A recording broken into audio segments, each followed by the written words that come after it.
बूंद बूंद से घड़ा भरता है, लेकिन कभी कभी एक बूंद ही पूरे सैलाब की वजह बन जाती है। रांची में भी कुछ ऐसा ही हो रहा है। कई दिनों से जारी एक अनशन, सरकार पर बढ़ता दबाव और फिर अचानक एक ऐसा फोन कॉल जिसने पूरे आंदोलन की दिशा बदल दी।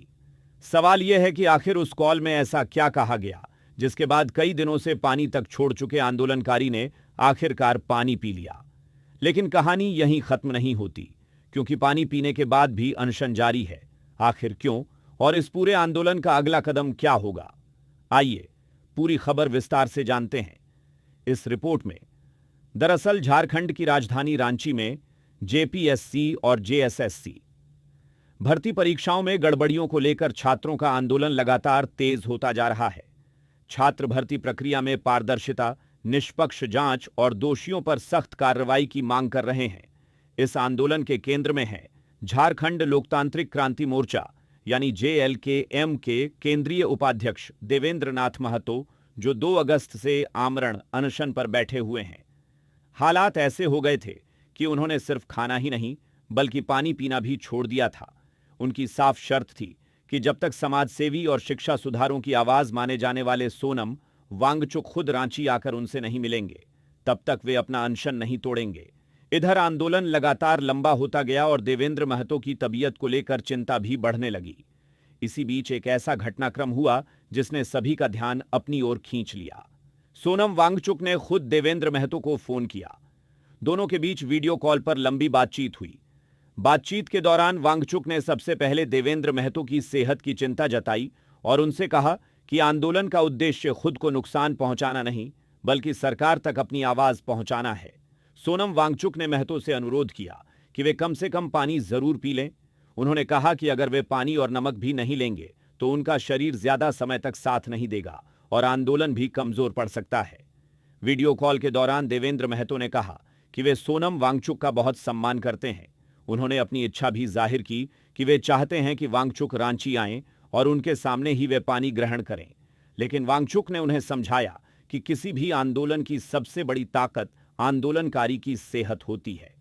अगर स्वास्थ्य बिगड़ गया तो लड़ाई अधूरी रह जाएगी। उन्होंने कहा कि जिद से ज्यादा जरूरी उद्देश्य होता है।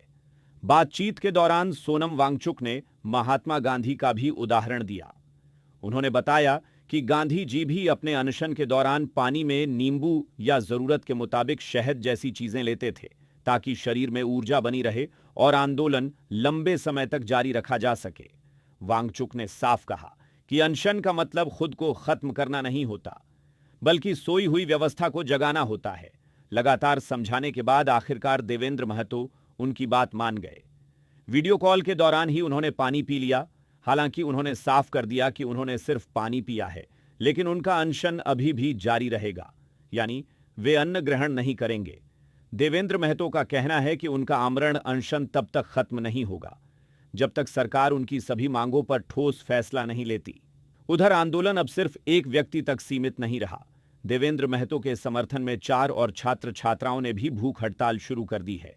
इनमें सविता कुमारी, राहुल, उमा हबीबा और रूपेश पाल शामिल हैं।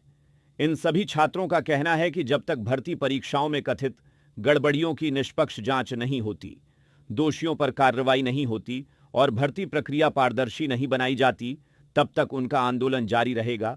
जिसके साथ ही आज रांची में छात्रों का आंदोलन का 12वां दिन है। इसी बीच जांच एजेंसियां भी एक्शन मोड में नजर आ रही हैं।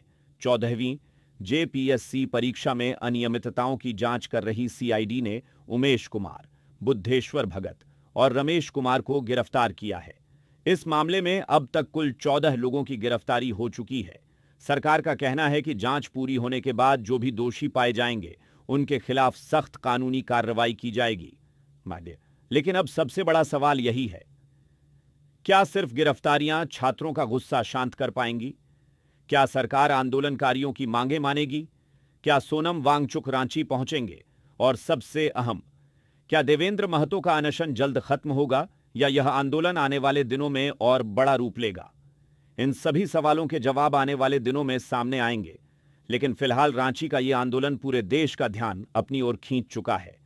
आप इस पूरे मुद्दे को लेकर क्या सोचते हैं? अपनी राय हमें कमेंट सेक्शन में जरूर बताएं। साथ ही और भी अपडेट्स के लिए जुड़े रहें।